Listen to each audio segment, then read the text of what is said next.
Welcome back to the Coalition for Marriage YouTube channel. Let me remind you, if you are joining us for the first time, we are the UK's largest pro-marriage organisation, representing tens of thousands of individuals and groups who support one man, one woman marriage. Yes, other things take place in society, and yes, sadly, sometimes man-woman marriages do break down. Adultery, abuse, abandonment, those are awful things. But actually, we know, the social science knows, and just common sense says that marriage is best for society. It brings about the best version of the next generation, and that's why governments and other people get involved in promoting it. Only we're not doing that these days, and in fact, it turns out that people who support marriage are actually having a hard time. Now, I've spoken before to Tim Dieppe, who is Head of Public Policy for Christian Concern. He's written books, and we've spoken about other books that he's read as well, and we've reviewed them on this channel.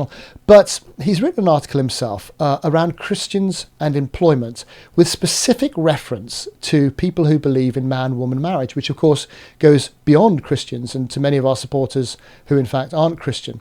And I thought I'd talk to him about the article that he wrote, about the implications of the article, and about what we do about these things in our democratic society. So Tim, it's really great to talk to you again. Absolute pleasure. And of course, we've spoken to you before. We've spoken to your boss, the lovely Andrea Williams, who's Chief Executive of Christian Concern before, and who indeed is one of our own directors at Coalition for Marriage. So, you know, good friends and close allies and all these things. But I wanted to talk to you, Tim, because you wrote a very interesting little article recently, which was kind of around this question.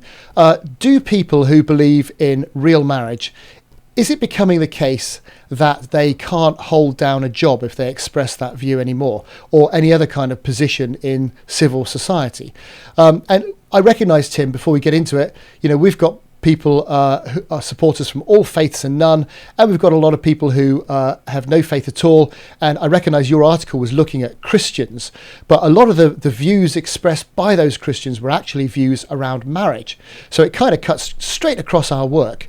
That question, is it possible to express views that marriage should only be between a man and a woman and hold down a job or some other position in civil society? What made you ask that question, first of all?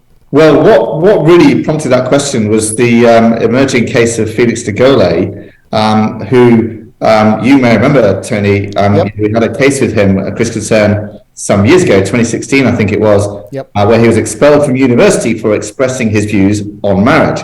And he said on Facebook, in a private capacity with no link to the university where he was studying, anything like that, he said that he believed marriage is between a man and a woman, and sexual relationships should be reserved for that, and that kind of thing, quoted Bible verses along those lines.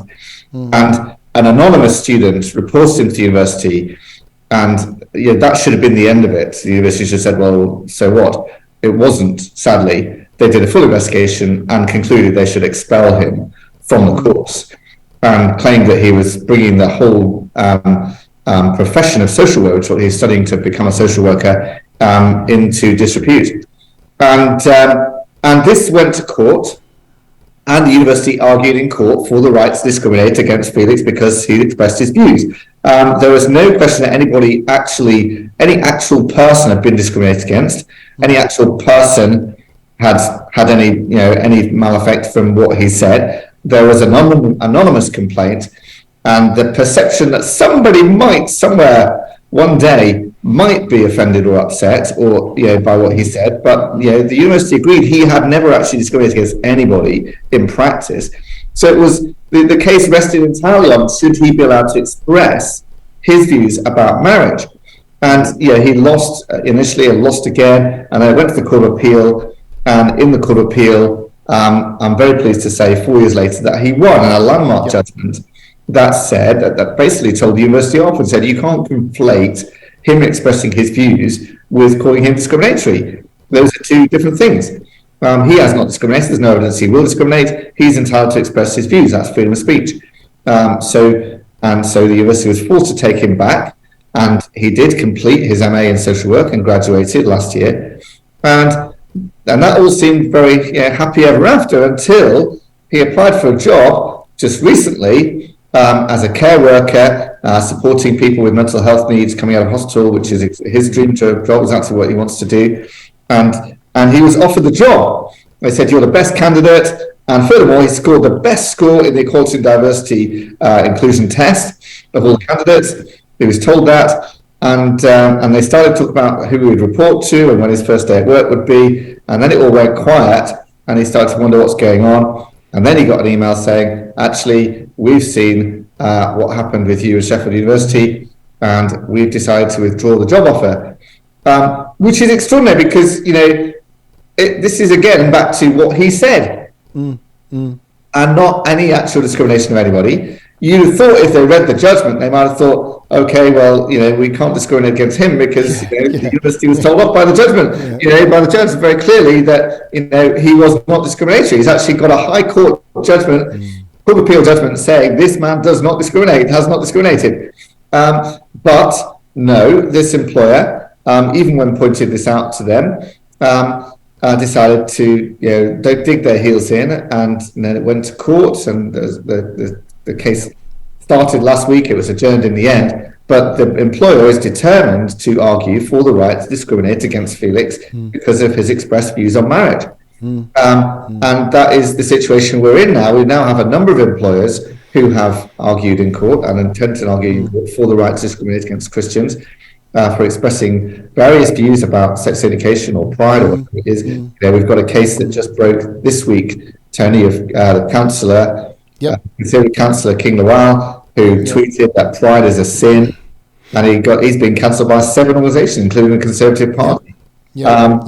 And so the extent to which people are intolerant and openly willing to discriminate against people for expressing their views, traditionally held views on marriage, views on sexual morality in particular, is quite shocking. And I argued in my article it's now socially acceptable in society to discriminate against people based on their views on marriage and other Christian expressed beliefs. So we've interviewed Felix. He's a lovely guy, and indeed, the latest stuff is completely shocking because you think, well, haven't you read the actual detail of the case from his employer's perspective? But it's not Felix alone, is it? As you mentioned, there are many others. We've got examples of people who were clergy for the NHS who basically have been let go because of their beliefs around marriage. You've got Maureen, who you'll know very well, the lady who applied for a mayoral candidate and was dismissed because of her beliefs expressed around marriage. Chrissy Higgs. That's a shocking case. I mean, she stood as a mayoral candidate while working for a housing association company, and her election material said that she believes marriage is between a man and a woman, and that's as far as it went. And she was dismissed for that. I mean, that's political speech. That means politicians can't say what they think if that's the case. Now, if that employer decided not to argue it in court, they settled with her. I think they realised that, particularly because it was political speech, they didn't have a leg to stand on that one. So they paid her a low compensation. But the fact is that they thought initially, maybe they've changed their minds now, that it's totally legitimate to discriminate against somebody expressing their views on marriage. Yeah, and you mentioned the idea of these being political ideologies, and a lot of people don't quite get what that means. It's not political with a capital P. It's political as in, well, you tell us. Political means, as far as I'm aware, that these are things that different groups of individuals differ on how we should legislate or protect or enshrine different laws and regulations around these different opinions, which means they become political because people divide on them. So they are intensely political. And Maureen Martin's statement was on an election leaflet. I mean, that is overtly political. But the fact is, the view on whether you think marriage should be between a man and a woman or between other people or same-sex people or whatever is a political view because marriage is defined in law in our society. You can agree with it or disagree with it. Either of those are political opinions. So it's unavoidably political, I'm afraid, this whole issue. And so to censor people or force people out of their job for expressing what is actually a political view is undermining the fundamental of our democracy. And we've got examples of governors being struck off because expressing their belief around marriage. We've got several examples of teachers Yes. I know the Association of Christian Teachers. We've just interviewed them on a report about how, Christian teachers who believe in marriage being between a man and a woman are finding themselves ostracized or removed from RSE lessons. All sorts of things going on like this. So up and down the country, it does seem in all sorts of ways. And Tony, as I sort of argued in the article, all of these cases which are visible because somebody has expressed their opinion and then been discriminated against are the tip of the iceberg. Because beneath that iceberg is all the people who are self-censoring and not, and being very careful not to say what they really think in the workplace, in particular, if they work in secular employment. And that is the vast majority of them. And so the reality is we now live in a society where people know these views can't be expressed, even if they're true and deeply held religious or political convictions. People are self-censoring, they are aware. They basically, I argue, most people now believe and act on the belief that it's socially acceptable to discriminate against people who express conservative Christian values or moral values relating to marriage and sexual ethics. Yep. And it's not only people in employment, it's children in school as well. Correct, yeah. Because, we know these things are political and schools should be inert politically and should teach things in a very open, objective and balanced way. But more and more that's not being the case, and more even kids are afraid of saying what they think. Correct. Yeah. No, I mean, they are told at a very early age what's acceptable, what's not acceptable. And as we heard from a recording recently, they're even told off for suggesting that there's only two genders. Well, I mean, at least there seems to be a growing body objecting to a lot of the extreme trans stuff which is coming down the line. But from my point of view, that's merely a fruit of a deeper root. And the root is that you can't express your opinion on sexuality and gender more specifically, let alone trans. If you go back up the tree, well, this started a long time ago, and there almost seems to be a new blasphemy which in society, it's almost like religious zealots, and if you say anything against these sorts of things, well, you're in trouble. You can't have a job, you can't have a bank account, you could be ostracized in school. It seems to be a difficult situation. You mentioned in your article, you referred to 1930s Germany. Now, that's quite incendiary. Could you maybe explain that a little bit more? Why did you bring that reference in? Well, I put that reference in because, as I realised that the fact is that most people with conservative views on, say, marriage and sexual ethics are self-censoring, means they are now living in a society where we know what is politically correct to say, what is not politically correct to say, and that there are punishments for saying the wrong thing. Now, there is a key difference, as I pointed out in the article, that in the case of Germany, it was state-enforced political doctrine that you had to believe and go along with, and the state would punish you. In the UK today, it's not the state, it's society, and but that is serious because people know you can lose your job, and there are plenty of examples that are well known of people who have lost their jobs for saying what they think. And even if they win in court, which they quite often do, the punishment is the process. And all the process is the punishment. Absolutely right. Of losing your job and maybe getting compensation at the end of it, and then but still have another job and all of that goes on. And so people don't want to take that, and then the threat of even losing your bank account, which is a new thing that's just emerging, and now people are even being barred from professional employment altogether, having the regulators against them and things like that. So we are living in an environment where people know that it's very risky, it will cost you significantly, potentially, as a society, for expressing the simple truths like marriage is between a man and a woman. The truth which up to 5 minutes ago everyone seemed to accept was general sense and the consensus in society, really. Quite remarkable. You and I were both at a talk recently with Päivi Räsänen, who's a Finnish MP, a lovely lady who we've interviewed, in fact, and she uses that phrase, the process is the punishment. That she believes she would be exonerated.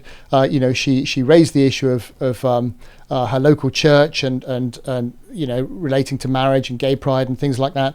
And she was exonerated in the court. The state said, no, actually, we want to prosecute you and we're going to push it further. And it's been years that they've dragged this out, and everyone just looks around and says, well, if that's happening to Päivi, my goodness, what would happen to me? And they self-censor. It has, we've spoken to Paul Paul Diamond, who talks about a chilling effect on society. People are too scared to say, and even, Tim, I always mention this because it just amazes me. October 2018, Comres did an anonymous survey among MPs, and of those who responded, over half said they were too fearful to speak their mind on LGBT issues. This is our lawmakers, Tim. And that's astonishing because, their job, they've not got an employer who can sack them for expressing their views. Yeah. Right. Whereas a lot of people out there working in finance, banking, industry, whatever, got an employer who potentially could. But MP, they can't be sacked by Parliament for saying marriage between man and woman or something like that. They can't. And yet they don't like the potential social backlash on social media or whatever else. That's it. So they avoid. And there are other subjects as well that people avoid talking about. And so this is fundamentally undermining our democracy and undermining a free society, and freedoms that are not fought for are freedoms forfeited.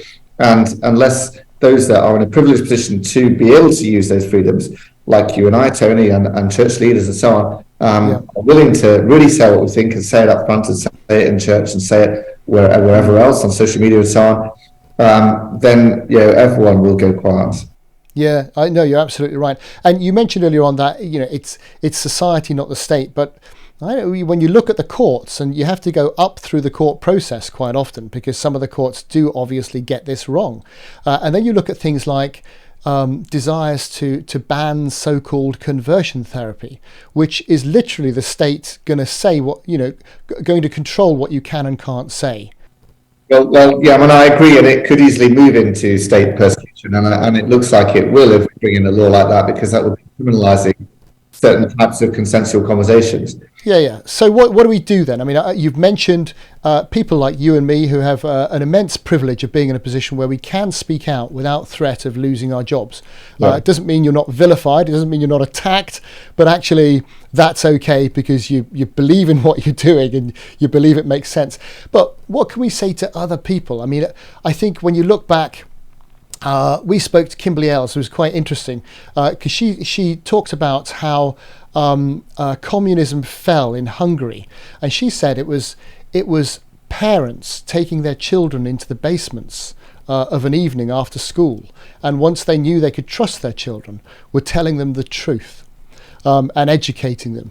And you just think, well, there's a degree to which parents need to get involved with A, what their kids are learning in school, and then B, telling them the truth about life and the universe and everything, if I can use that.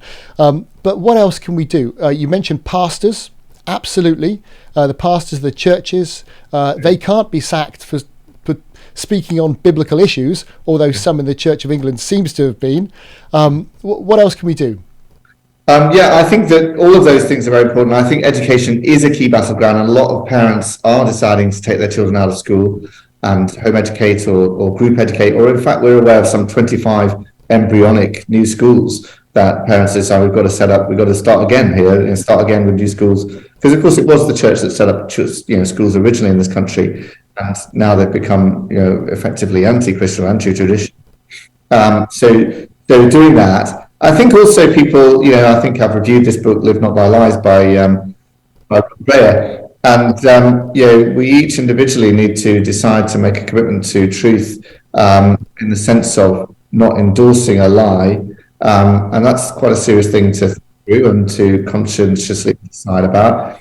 And I think that, but also I think it can be helpful to just think, reflecting on this story in the Bible about taking of Jericho.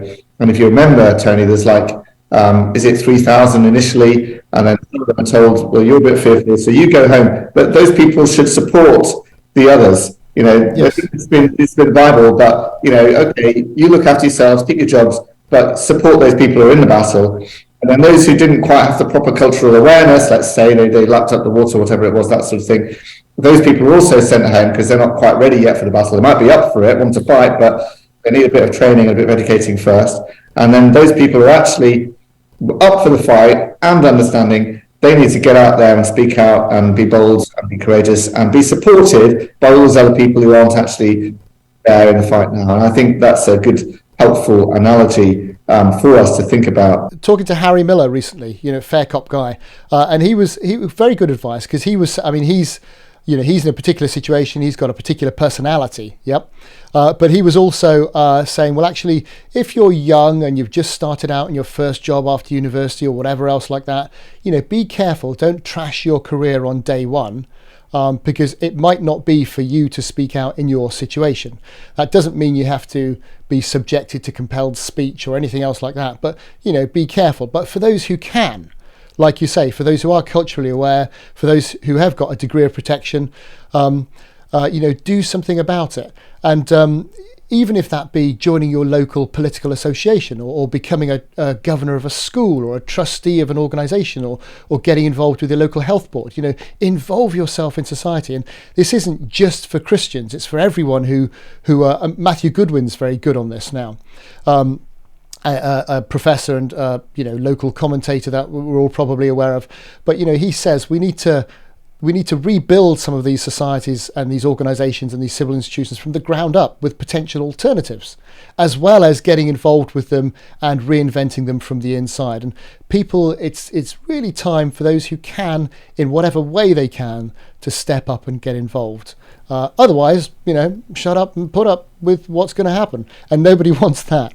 But equally, can I just cover, Tim, because we're not saying, we live in a liberal democracy. Yeah. And we recognise that it's a pluralistic society, lots of different beliefs, lots of different things, and I think what we're all looking for is live and let live, Yeah. And that seems to be the thing which we exported around the world, that lovely aspect of democracy, which we seem to be losing ourselves. It's not live and let live anymore. Which is tolerance, and true tolerance would never discriminate against people for expressing their views in the workplace. Yeah, that's it. And we've got an Equality Act which doesn't seem to be working. I think either we need to put more groups in the Equality Act so they're protected too, different people's opinions who aren't protected by faith or whatever else like that, or we need to recognise that actually everyone's different and everyone needs to be treated with dignity and respect, and all views are valid unless they're provoking violence or provoking hatred, and that words are not violence. Absolutely. Yeah, and I think we're living in such a, dare I say, a soft society. That life is relatively easy for a lot of people. Well, the problem is that people crave approval, Tony, and that's one step more than tolerance, right? It's fair enough to say you should tolerate my views, even tolerate my behaviours, but to say you must approve of my views and approve of my behaviours, that's a whole other step, and that's actually then enforcing free speech and enforces. That's it. And if you don't celebrate, you must therefore hate. And the irony is that people who think gender is not binary think the rest of life is. But actually, there's a million stopping points between hate and celebrate, and most people are on one of them. And not at the extreme. Yeah. Whereas actually, gender, of course, is binary and immutable. But that's a whole other conversation. Yeah. Listen, Tim, thank you for the work you're doing at Christian Concern and Christian Legal Centre. And I would encourage people, who can't get involved for whatever reason, support organisations like you, like Christian Institute, other organisations who really are protecting people, protecting the laws and changing the landscape for everybody. It's absolutely essential that if you can't get involved yourself, you do give some protection and support to those people who are getting involved. So, Tim, all strength to your elbow. Thank you very much for your time. Thank you very much, Tony. Appreciate it. Thank you. Take care.